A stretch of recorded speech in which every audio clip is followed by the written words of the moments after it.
요즘 들어서 제가 소속되어 있는 그런 단체 톡방, 카톡방이나 또 밴드 같은 곳에 자주 올라오는 소식이 있습니다. 부모님의 별세 소식입니다.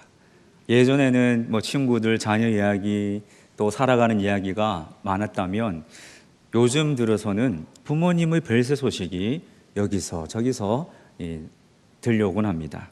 누구누구의 아버지가 별세하셨습니다. 누구누구 어머니가 별세하셨습니다. 그런 부고 문자가 많이 옵니다. 저는 아버지 어머니께서 살아계시기 때문에 사실 부모님에 대해서 생각할 그런 기회가 많지는 않지만 이런 별세 소식을 들을 때마다 부모님에 대하여 생각하곤 합니다. 헤어짐은 슬픔을 동반하는 일입니다. 부모님과 이별이라면 그 마음은 더 각별할 수밖에 없죠. 왜냐하면 아무리 잘했다, 아무리 열심히 했다 하더라도 하나님께서 부모님을 불러가시는 그 시간 속에서 나를 돌아보면 불효자라는 생각밖에 들지 않기 때문이죠. 오늘은 어버이 주일입니다. 부모님의 은혜를 생각하는 것은 날마다 마땅히 해야 할 일이지만 어버이 주일을 맞이하여 좀 더 특별한 마음으로 부모님의 은혜를 돌아보고 어떻게 보답할 것인가를 생각하는 그런 시간이 되었으면 합니다. 물론 성도님 중에는 이미 부모님께서 천국 가신 분들도 계실 것입니다. 부모님을 다시 한번 추억하는 시간이 되어주시고 또 근본적으로 우리 아버지가 되신 하나님이 계시지 않습니까? 하나님이 우리 아버지시죠. 그래서 로마서 8장 15절 말씀에 보면 이렇게 기록합니다. 너희는 다시 무서워하는 종의 영을 받지 아니하고 양자의 영을 받았으므로 우리가 아빠 아버지라고 부르시느니라. 하나님이 우리 아버지시죠. 그러므로 오늘 말씀은 육신의 부모님뿐만 아니라 하나님 아버지를 묵상하며 이 말씀을 함께 살펴보시기를 바랍니다. 성경은 부모 공경에 대해서 말씀합니다. 그리고 부모를 공경하라 명령하고 있습니다. 대표적인 구절이 십계명이죠. 십계명 말씀은 출애굽기 20장과 신명기 5장에 기록되어 있는데 그 십계명 중에 제5계명이 부모 공경에 대한 말씀입니다. 신명기 5장 16절 말씀에 보면 너는 내 하나님 여호와께서 명령한 대로 내 부모를 공경하라 말씀하셨죠. 같은 십계명을 기록하고 있는 출애굽기 20장 12절에서도 내 부모를 공경하라 말씀합니다. 신약 성경에도 동일한 말씀이 있습니다. 에베소서 6장 2절 말씀에 보면 내 아버지와 어머니를 공경하라 말씀하고 있습니다. 성경은 여러 곳에서 부모님을 공경하라 말씀하고 있습니다. 그 말씀은 또한 명령입니다. 그렇다면 부모라는 존재에 대해서 한번 생각해 보려고 합니다. 여러분, 부모는 어떤 존재입니까? 부모는 어떤 존재인가요? 부모님은 하나님을 대신하는 존재입니다.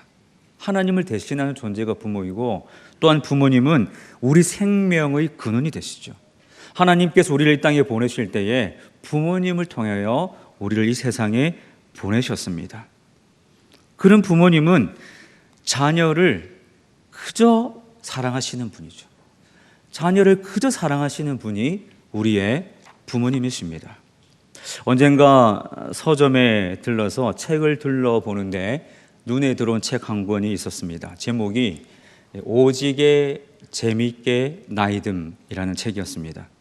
제목을 보고 내용이 궁금하여 책을 집어서 살펴보니 칠곡 가시나들이라는 영화를 만든 감독의 에세이였습니다. 잠시 서서 몇 장을 넘기지 않았는데도 뭉클한 감동이 저에게 밀려왔습니다. 그래서 그 책을 샀습니다. 그 영화 포스터가 바로 저렇게 생겼습니다. 칠곡 가시나들. 주인공이 할머니들이시죠. 가시나라는 말이 살짝 귀에 거슬릴 수도 있는데 가시나라는 뜻을 어떻게 해석하냐면 가장 시작하기 좋은 나이라는 뜻입니다. 공감이 되십니까? 가장 시작하기 좋은 나이. 지금은 나의 가시나. 가장 시작하기 좋은 나이. 그렇게 뜻을 풀이하면서 이야기를 풀어가는 책과 영화였습니다.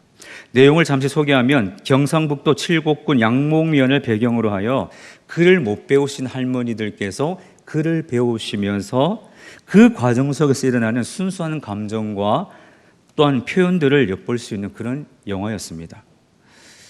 그 영화 속의 주인공들이 제 돌아가신 할머니와 같다 생각해서 저도 많이 공감하고 감동을 받으며 책을 보고 그 영상을 보았습니다. 내용 중에 할머니들께서 글을 배우시면서 각자 시를 지어서 발표하는 그런 장면이 있습니다. 할머니들의 시 하나하나가 정말 진한 감동을 주었습니다. 그 중에 제가 읽고 또 여러 번 읽으면서 감동을 받은 시가 있습니다. 그 할머니들 중에 강금연 할머니께서 지은 아들아라는 시였습니다. 제목이 아들아입니다. 저 시인데요. 제가 한번 읽어보겠습니다. 물론 할머니께서 맞춤법이 완전하지 않으시기 때문에 조금은 틀릴 수 있지만 의미를 한번 생각해 보시기 바랍니다. 아들아, 내 아들 나사가, 저기 낳았다는 말이죠. 내 아들을 낳아서 씻은 물도 안 내뺄락했다. 아들 놓고 얼마나 좋았는데 이제 그 아들한테 미안하다. 내 몸띠가 성하지를 못하이. 아들 며느리 욕본다. 자나깨나 걱정해주는 아들이 참 고맙다. 여기까지가 시입니다. 저 밑에는 시 다 쓰고 나서 이제 한 말씀 하시는 거죠. 밥 잘 무라. 엄마 시다. 이렇게. 엄마 시다. 여러분, 제가 읽으면 감동이 좀 덜하죠. 그래서 이 주인공 할머니의 영상과 실제 이 시를 낭독한 육성을 한번 같이 들어보도록 하겠습니다.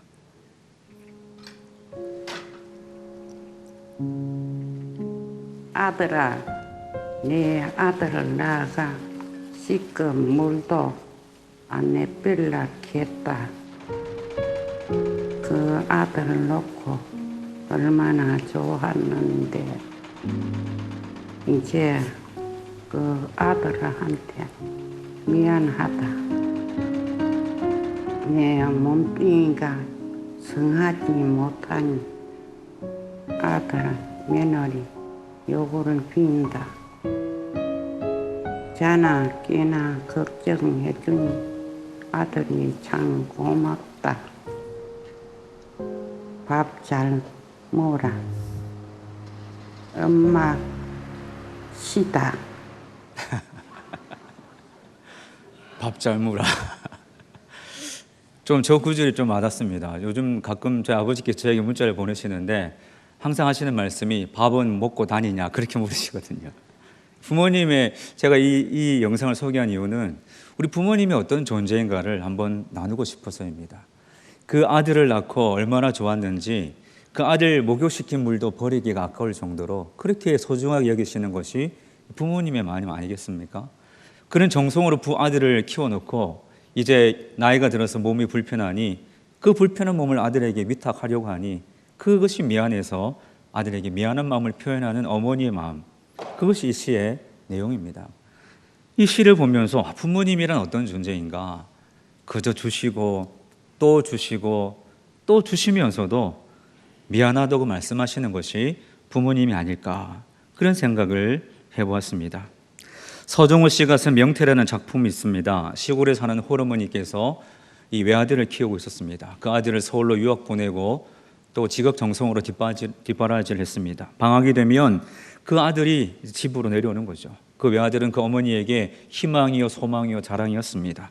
아들이 집을 방문할 때마다 어머니가 차릴 수 있는 최고의 그 음식이 동태찌개였습니다. 가난했기 때문에 더 풍성한 것으로 주지 못하고 그저 동태찌개, 최선을 다하여 동태찌개를 만들어서 그 아들에게 밥을 차려 드리면서 항상 그 동태의 몸통을 아들에게 주고 어머니는 그 동태의 머리 부분만 드시는 겁니다.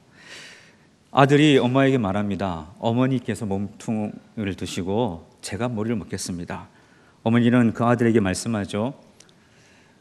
생선의 산의 진미, 생선은 머리가 맛있고 몸통이 맛이 없다. 내가 맛있는 것을 먹을 테니 네가 몸통을 먹어라. 그렇게 거짓말을 하며 어머니는 아들에게 그 좋은 것을 먹였습니다.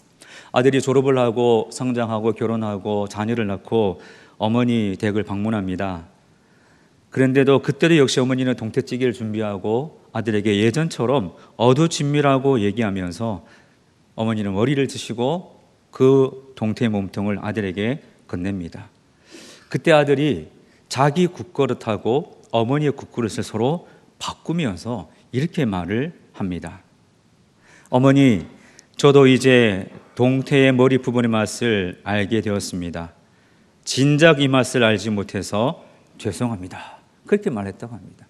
어머니의 사랑이 이런 거죠. 그저 좋은 거 주고 싶고, 그저 맛있는 거 주고 싶고.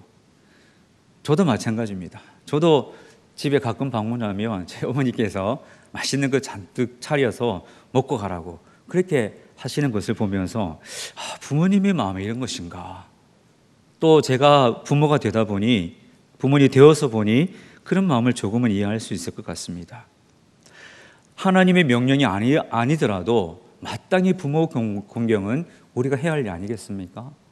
이런 어머니 아버지의 사랑을 받은 우리가 하나님의 명령이라서가 아니라 어쩌면 당연히 해야 될 그 말씀이 부모를 공경하라라는 말씀일 것입니다. 부모 공경, 그렇다면 부모 공경은 무엇인가? 오늘 성경에서 몇 가지로 살펴보면 첫 번째로 부모 공경은 부모님을 존경하는 것입니다. 이 공경이라는 말의 그 원어는 카바드라는 히브리어인데 이 말은 무겁게 여긴다 그런 뜻입니다. 상대방의 가치를 중요하게 여긴다는 말입니다. 그래서 부모를 공경하다라는 말은 부모를 무겁게 여긴다 그런 뜻이다.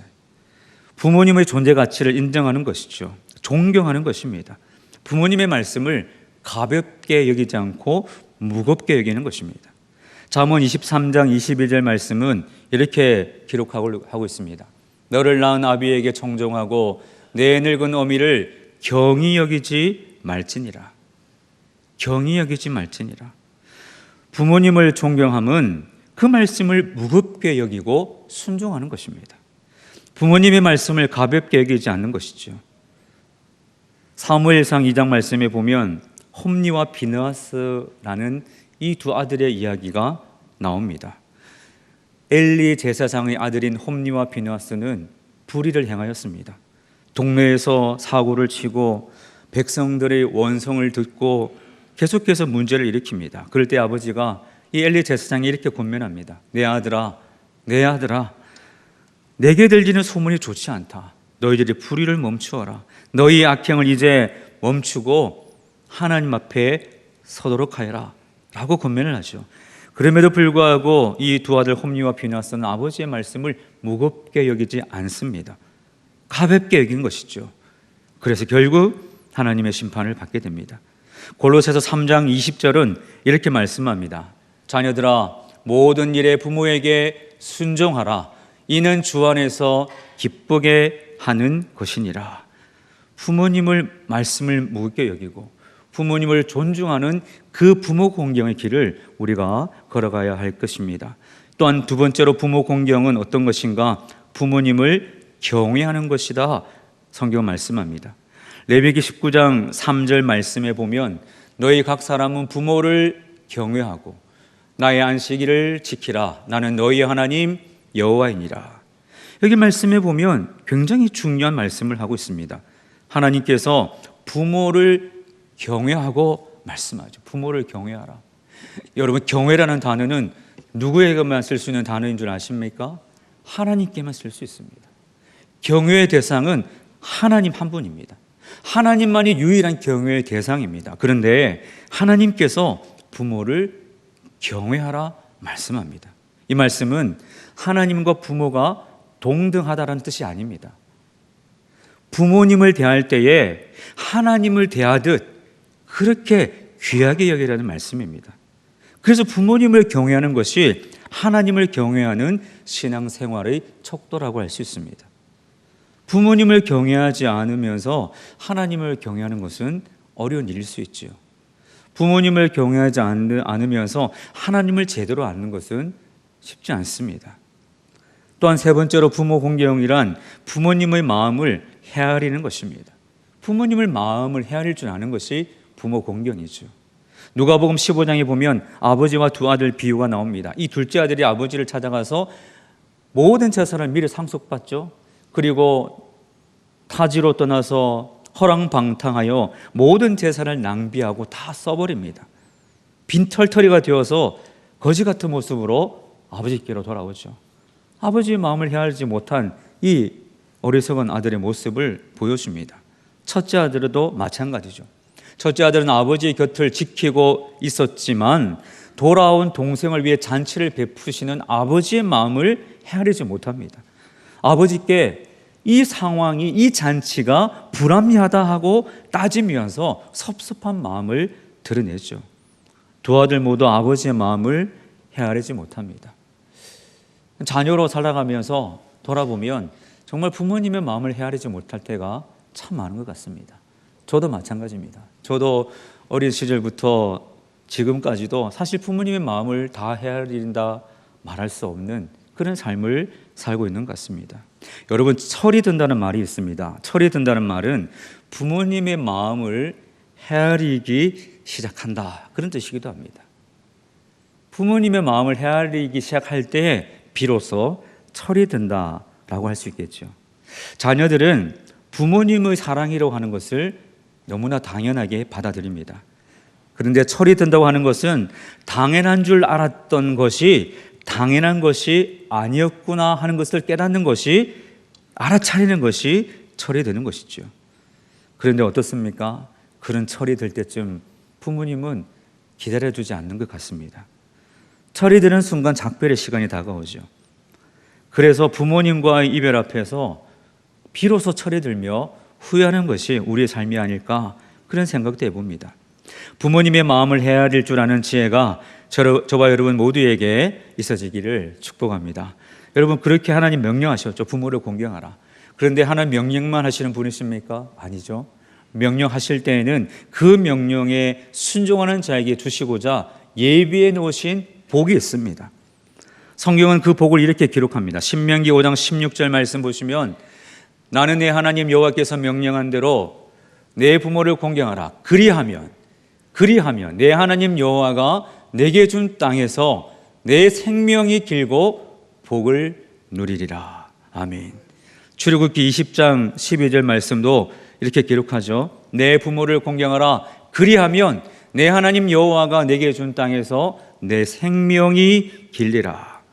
신약 성경 에베소서 6장 2절 말씀입니다. 우리 다 함께 읽을까요? 시작. 내 아버지와 어머니를 공경하라. 이것은 약속이 있는 첫 계명이니 이로써 내가 잘되고 땅에서 장수하리라. 아멘.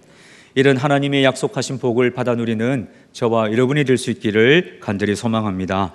그러면 어떻게 부모님을 공경하는 삶을 실천할 수 있을까요? 구체적으로 어떻게 부모님을 공경하는 삶을 실천할 수 있을까? 우리 삶의 자리에서 어떻게 할 수 있을까? 이 질문을 던져놓고 어떻게 적용할지를 생각하다가, 묵상하다가 5가지 사랑의 언어라는 책이 떠올랐습니다. 5가지 사랑의 언어.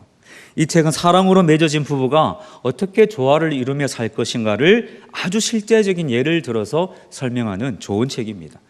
오래전에 출판되어서 많은 사람들이 이 책을 통하여 가정을 아름답게 세워가고 있는데, 이 저자는 부부간의 사랑의 언어가 있다, 이렇게 말합니다.